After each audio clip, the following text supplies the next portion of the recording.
नया साल मनाना था दादाजी। तुम्हें क्या लगता है नया साल आज से शुरू हो रहा है? अरे दादाजी, आज ही से तो शुरू हुआ है, यही तो सच है। ये सच नहीं है बेटा। ये जो नया साल आज पूरी दुनिया में मनाया जाता है, हमारा नया वर्ष उससे भी पुराना है। अंग्रेजी कैलेंडर तो भारतीय कैलेंडर के 57 वर्ष बाद बना है। तो हम लोग अपना नया साल क्यों नहीं मनाते? मनाते तो है, लेकिन इस तरह के शोर शराबे से नहीं। हमारा नया साल तो ईश्वर की आराधना से शुरू होता है, चैत्र की पहली नवरात्रि में।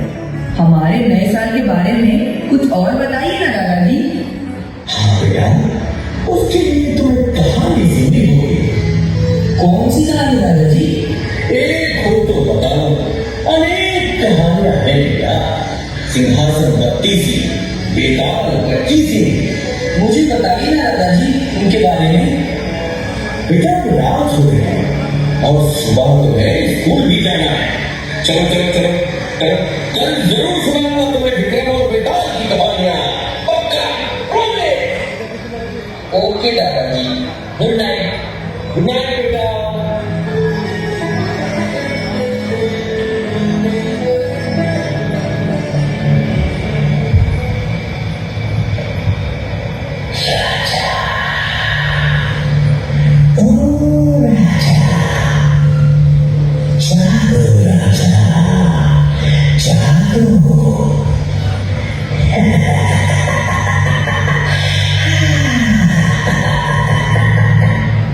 कौन कौन हो तुम? देखो, मुझे डरा मत, जल्दी बताओ कौन हो तुम और मुझे राजा क्यों बोला? क्योंकि तुम्हारा नाम मेरे राजा के नाम जैसा है। तुम तो मुझे भूत जैसे लग रहे हो। भूतों का भी राजा होता है क्या? राजा तो सबका होता है। लेकिन तुम हो कौन? जल्दी बताओ, वरना दादाजी को बुलाऊंगा तो वह तुम्हें डंडी रात से भगा देगी। अरे बाप रे, अरे मैं तो डर गया। लेकिन बात बताऊं, तुम्हारे दादाजी मुझे ना देख पाएंगे ना सुन पाएंगे। क्या तुम कोई मिस्टर इंडिया हो क्या? नहीं, मैं हूँ मिस्टर बेताल। विक्रम वाले बेटा? तभी तो विक्रम के सपने में आया हूँ। अरे कितना क्यूट सपना है मेरा। वाह, तो सुनो ना बेटा चाचा, हाँ, मुझे अपने राजा की कोई कहानी सुनाओ ना। तो सुनो। एक बार राजा विक्रमादित्य के दरबार में धर्मपाल नाम का एक किसान रोता हुआ आया।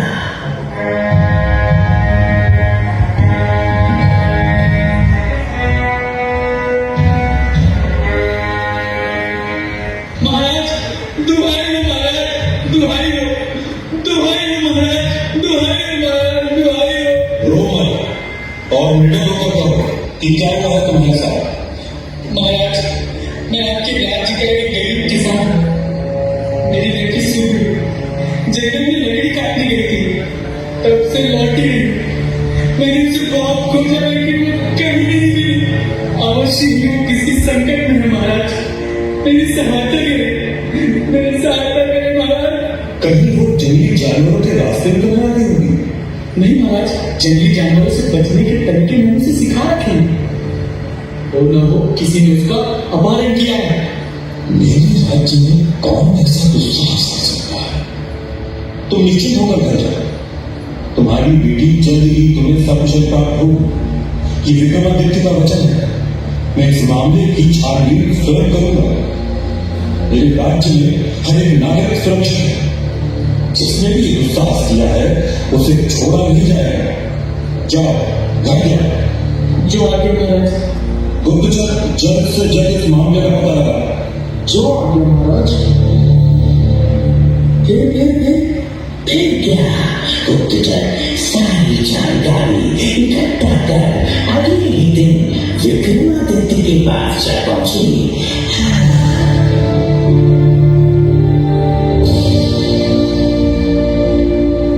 महाराज, सुरभि को आखिरी बार जंगल के एक डरावने खंडहर में देखा गया था। तो खंडहर में अपने सैनिक भेजो। भेजेंगे महाराज, किंतु हमारे सैनिक भी भीतर जाने से डर रहे हैं। यदि सैनिक भी प्राणों पर संकट देख भयभीत होने लगे तब तो चल चुका राजपाट। प्राणों के संकट से कोई नहीं डरा महाराज। लोगों का कहना है कि उस खंडहर में कोई तांत्रिक साधना कर रहा है। यदि उसे छेड़ा गया तो राज्य पर गंभीर संकट आ सकता है। उसे नहीं छेड़ा गया, इसीलिए किसान की बिटिया पर संकट आ पड़ा।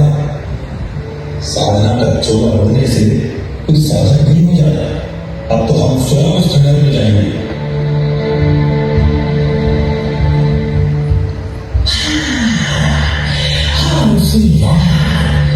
राजा विक्रमादित्य जंगल की उस खंडहर में जा पहुंचे। अंदर से एक मशाल की रोशनी बाहर आ रही थी। राजा में थोड़ी दूर में सुबह बेहोशी की हालत में पड़ी थी। राजा उसके पास पहुंचे, उसे होश में लाया, तो उन्हें देखकर डर गई। राजा ने अपना परिचय दिया, तब जाकर सुबह की जान में जान आई। आदित्य तुम्हारे दिन राजा विक्रमादित्य की सभा लगी।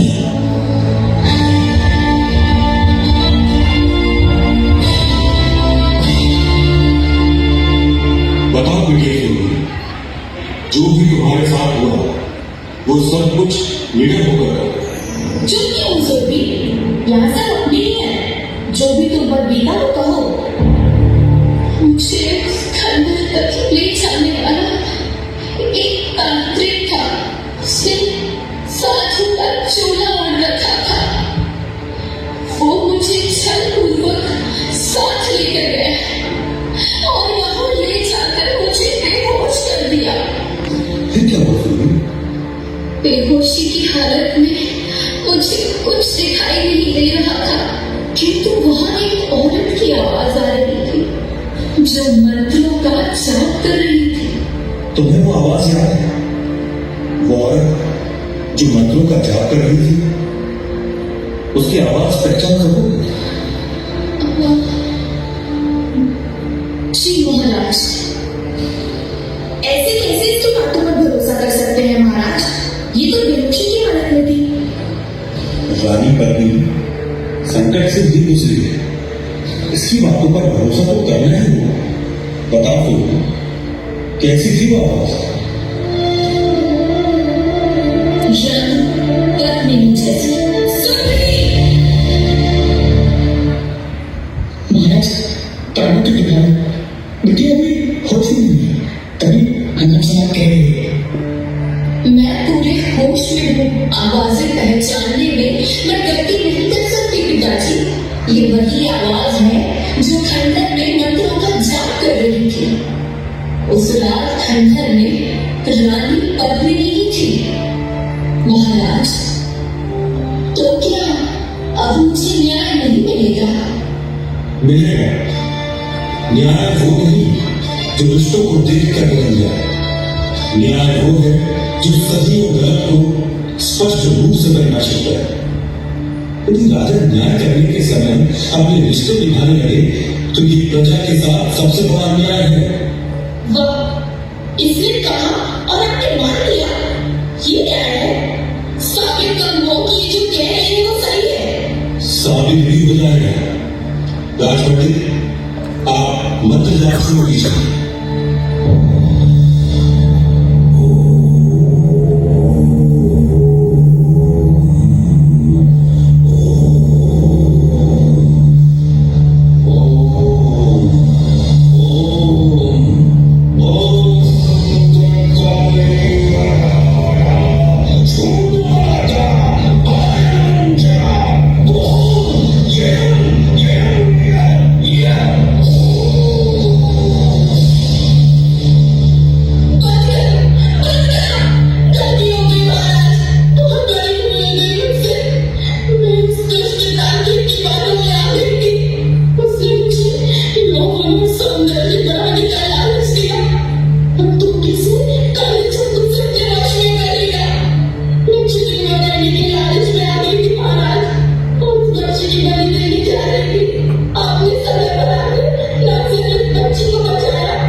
तुम्हारी जगह कोई सामान्य व्यक्ति होगी, शायद वे उसे एक अवसर देता, किंतु राज्य की हानि के लिए यह क्षम्य नहीं। तुम्हारी जगह उस प्रेम भी होता तो खुद को दंडित करता। रानी पद्मिनी, मैं तुम्हारा क्या करता हूँ? तुम्हें दंड दो, हमारा क्या करता है?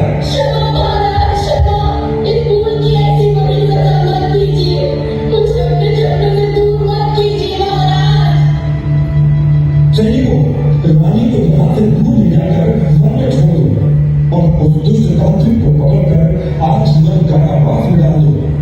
न्याय ऐसा होना चाहिए कि वो समाज में एक मानक स्थापित है। अब दोबारा किसी की हिम्मत न होगी कि इस तरह का कुकृत्य मेरे राज्य में कर सके।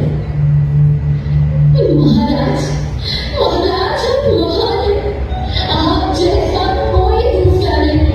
आपकी सदा ही जय होगी महाराज, सदा ही जय होगी, सदा ही जय होगी।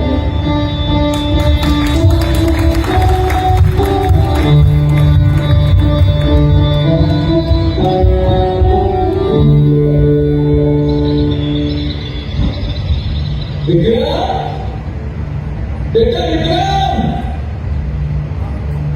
विक्रम, अरे ये तो अभी तक सो ही रहा हो। सुबह हो गई, उठने की मत नहीं। विक्रम, विक्रम, अरे बेटा सुबह हो गई, आज स्कूल नहीं जाना क्या? अरे उठो।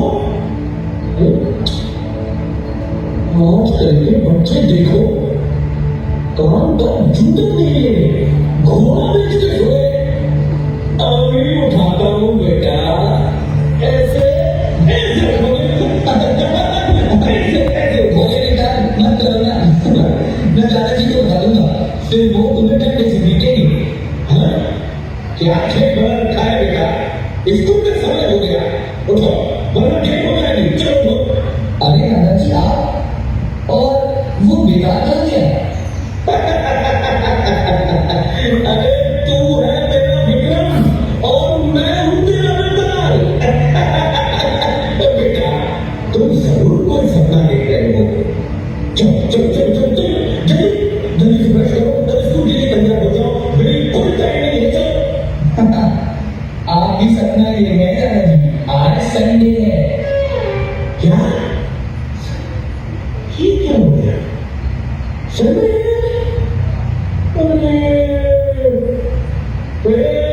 भगवान, मैं तो पक्का बूढ़ा हो गया, मुझे पता ही नहीं चला कि रविवार है आज।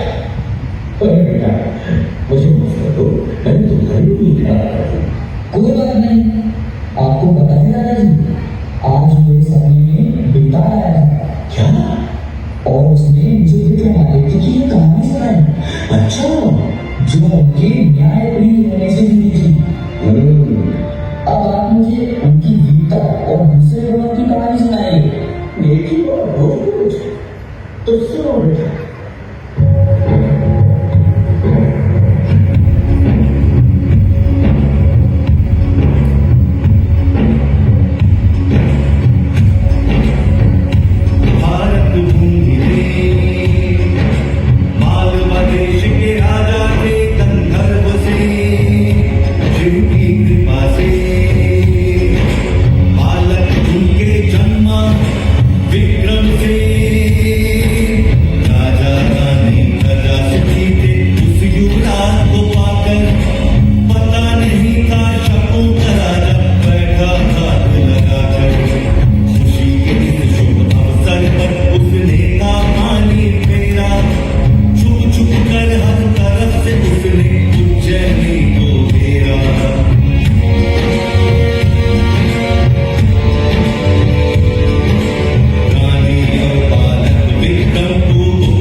क्योंकि इसमें नाबाद धोखे से जीत गया।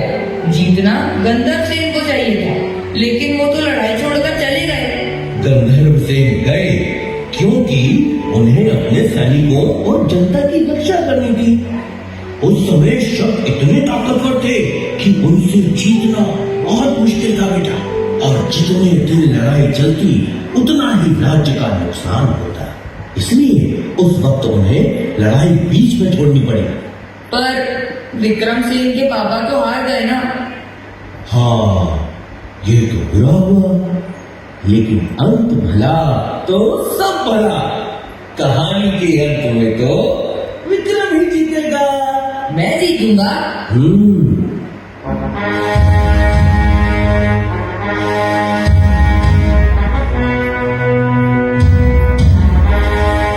हाँ, तुम जीतोगे पुत्र, जीतोगे। तुम ही इस धरती को शक विहीन करोगे। अगर मेहपान ठीक से शासन चलाता तो मैं कभी राज्य की कामना नहीं करता, किंतु जनता ही उससे परेशान है। जनता के कष्ट हरना ही मेरा परम धर्म है। मां, जब तक भारत भूमि को शकों से मुक्त न करा दूं, तब तक अन्न का एक दाना भी ग्रहण नहीं करूंगा। बेटा तेरे विचार ठीक हैं, परंतु अन्न त्याग का हट ठीक नहीं। हाँ युवराज, रानी जी ठीक कह रही है। आपकी तरह मैं भी बेचैन हूं अपनी मातृभूमि की मुक्ति के लिए। 20 वर्ष की प्रतीक्षा कब नहीं होती। इन 20 वर्षों में जनता ने बड़े कष्ट सहे। मालवा के महाराज और महारानी को छुप छुप कर वनों में रहना पड़ा।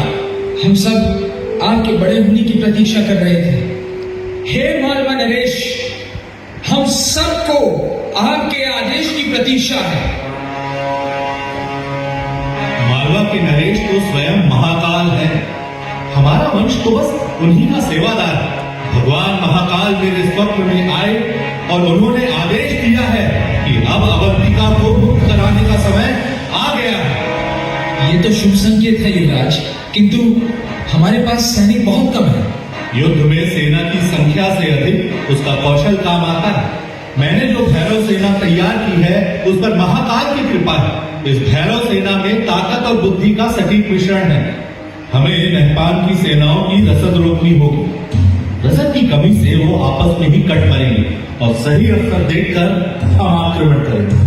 किंतु ये छल तो नहीं कहलाएगा ना? तब कहलाता है जब हम शत्रु पर पीछे से हमला करें। हम तो पहले उन्हें दुर्बल करेंगे, फिर सामने से हमला करेंगे। मेहपान को संदेशा भिजवा दीजिए कि उसके पाप का घड़ा भर चुका है। किंतु सूचना मिलते ही वो सतर्क हो जाए। निश्चेत पर हमला कायरता है और विक्रम कायर नहीं। हाँ बेटा, हमले से पहले शत्रु को सचेत करना वीरता का लक्षण है। काश तुम्हारे भाई भृतहरि भी आज साथ होते। उन्होंने जन कल्याण के लिए ही वैराग्य धारण किया है। उनकी साधना का बल मेरे साथ है। जय महाकाल, जय महाकाल।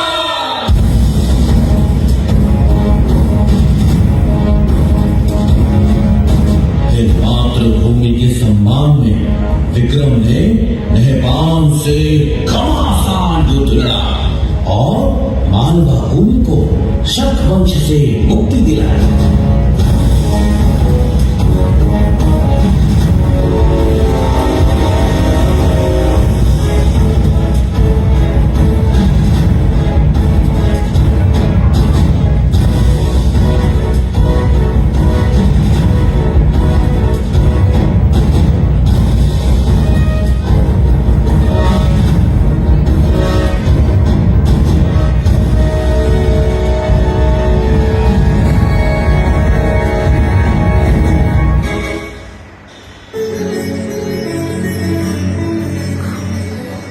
जिन शकों का सूर्य कभी नहीं डूबता था, आपने मालवा से उनका मुक्त कर दिया। अब आपको संपूर्ण भारत भूमि को शक मुक्त कराना है। आपका पराक्रम भगवान सूर्य जैसा है, इसलिए अब से संसार आपको विक्रम से नहीं विक्रमादित्य के नाम से जानेगा। महाराज विक्रमादित्य की जय हो। विक्रमादित्य की जय हो। महाराज, शकों की विधवाओं और बच्चों के लिए क्या आदेश आदेश है। ससम्मान विधवाओं के पुनर्वास की व्यवस्था की जाए और बच्चों की शिक्षा दीक्षा राजकोष से कराई जाए। अद्भुत। महान राजा का यही गुण है कि वो अपने संरक्षण में आने वाले सभी जीवों की रक्षा करे। आपने एक नए समय का सूत्रपात किया है। आपकी अनुकंपा है गुरुदेव। अवश्य ही ये समय अपनी जड़ों की ओर लौटने का है, वैदिक परंपराओं की पुनर्स्थापना का है। कुलदेवी हरसिद्धि की कृपा से मैंने अपने नवरत्न पहचान लिए हैं।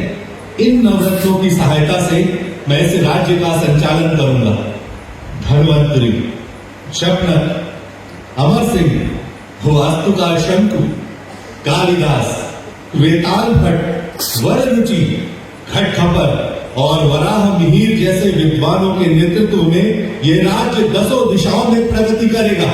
जैसे ब्रह्मांड की शोभा नवग्रह से होती है, वैसे ही मालवा के यह नवरत्न मिलकर राज्य का वैभव बढ़ाएंगे। साथ ही धूर्त शिरोमणि मूलदेव और आचार्य व्याड़ी को भी मैं अपने रत्नों में शामिल करना चाहता हूँ। पुत्र, राजा के विचार दल में धूर्त मूलदेव का क्या काम? विद्वानों को शामिल करना तो समझ आता है, किंतु धूर्त शिरोमणि को कौन राजा अपने पास आने देता है? धूर्तों को हराने के लिए क्या सरल और निष्कपट विद्वान सलाह दे पाएंगे? भारत भूमि पर शकों का वृहद साम्राज्य है। अगर हमें उन्हें इस धरती से खदेड़ना है तो उनकी धूर्तताओं को समझना होगा। मुझे लगता है कि इन मामलों में मूलदेव की सलाहें बहुत काम आ सकती हैं। अद्भुत। धरती के इतिहास में ऐसी समृद्ध सोच किसी राजा की ना देखी ना सुनी। आचार्य व्याड़ी भले ही स्वर्ण बनाने में अब तक असफल रहे हैं, किंतु वो लगनशील है। आज नहीं तो कल अवश्य सफल होंगे। बार बार असफलताओं के बाद भी उनका विश्वास स्वयं से ढीला नहीं है। ऐसा विद्वान अवश्य ही राज्य के लिए उपयोगी साबित होगा। गुरु का आश्वासन मिल गया, अब मैं निश्चिंत हूं। श्रीमान कालिदास, आपसे आग्रह है कि अपने साहित्य को जन सुलभ बनाने की दिशा में कार्य करें। अन्य सभी नवरत्नों से आग्रह करता हूं कि ज्ञान, विज्ञान, भाषा और वैदिक रीति के प्रसार की दिशा में कार्य करें। जैसी आज्ञा महाराज। गुरुदेव, एक विचार मेरे मन में उमड़ रहा है। यदि आपकी आज्ञा हो तो कहूं? आदेश करें महाराज। मुझे देश में एक नए पंचांग की आवश्यकता महसूस हो रही है। क्या हम मालवा को समय गणना का वैश्विक केंद्र बना सकते हैं? साधु साधु, बहुत उत्तम विचार है महाराज। जैसी आज्ञा गुरुदेव। श्रीमान वराह मिहिर, मैं आपको एक बड़ा दायित्व सौंप रहा हूं। आप खगोल और ज्योतिष के ज्ञाता हैं। हमारे भारत में अब तक पूर्ण रूप से प्रामाणिक और वैज्ञानिक पंचांग नहीं है, जिसके कारण सदा ही जनता में शुभ और अशुभ मुहूर्तों के संबंध में भ्रम की स्थिति बनती है। आप काल गणना की नई व्यवस्था तैयार करिए जो वैदिक परंपराओं पर आधारित हो और पूर्ण रूप से वैज्ञानिक हो। आपकी आज्ञा शिरोधार्य है महाराज, किंतु आपके मार्गदर्शन के बिना मेरे लिए ये कर पाना संभव न होगा। आप स्वयं सही विषयों के ज्ञाता हैं। इस दिशा में आप आगे आगे चलें और मैं आपका सहगामी रहूंगा। आप ही इस विक्रम संवत के प्रणेता हैं। विक्रम संवत, विक्रम संवत, विक्रम संवत। जैसी सभासदों की इच्छा। आज चैत्र नवरात्रि का पहला दिन है। आज से ही विक्रम संवत की गणना आरंभ करेंगे तो माता हरसिद्धि की कृपा हम सब पर बनी रहेगी।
पुत्र विक्रमादित्य, मैं तुमसे बहुत प्रसन्न हूँ।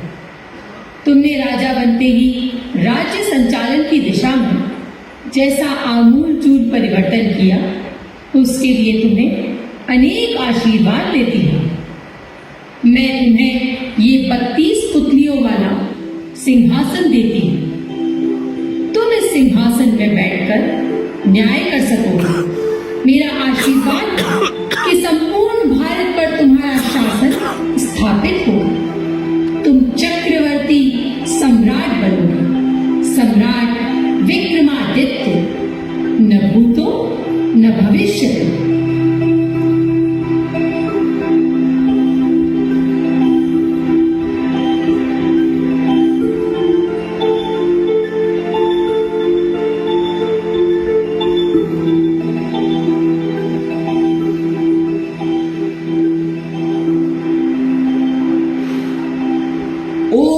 तो आपने इसीलिए मेरा नाम विक्रम रखा था, ताकि मैं भी उनकी तरह महान बन सकूं। हाँ, और नहीं तो क्या। जानते हो बेटा, उनके बाद 14 ऐसे राजा हुए जिन्हें विक्रमादित्य कहा गया। विक्रमादित्य की प्रसिद्धि के बाद उन महान राजाओं को विक्रमादित्य की उपाधि दी जाने लगी। क्या पता कल को तुम ही विक्रमादित्य कहलाओ। उनकी महानता की और कहानियां बताइए ना दादाजी। हाँ हाँ, क्यों नहीं। उनकी महानता पर जितना कहूं उतना ही कम है बेटा। उनका शासन सिर्फ भारत में नहीं, आज के अरब, ईरान, इराक और मिस्र तक फैला हुआ था। और उन्होंने कश्मीर के राजा की मृत्यु के बाद संकट में पड़े राज्य में सुशासन स्थापित किया। जानते हो बेटा, उन्होंने गांधार प्रांतों को शिक्षित करने के लिए वहां भी वेधशालाएं बनवाई। उनके सद्गुणों की चर्चा अनेक भाषाओं के ग्रंथों में मिलती है। उनकी अरब विजय का वर्णन अरबी कवि जरहाम किंतोई ने शायर उल उकुल में किया है। इस्तांबुल की प्रसिद्ध लाइब्रेरी मकतब सुल्तानिया में ये किताब है, जिसमें एक शिलालेख का जिक्र मिलता है। हाँ, ये रहा। बेटा, जरा उसका ये अंश तो पढ़ो।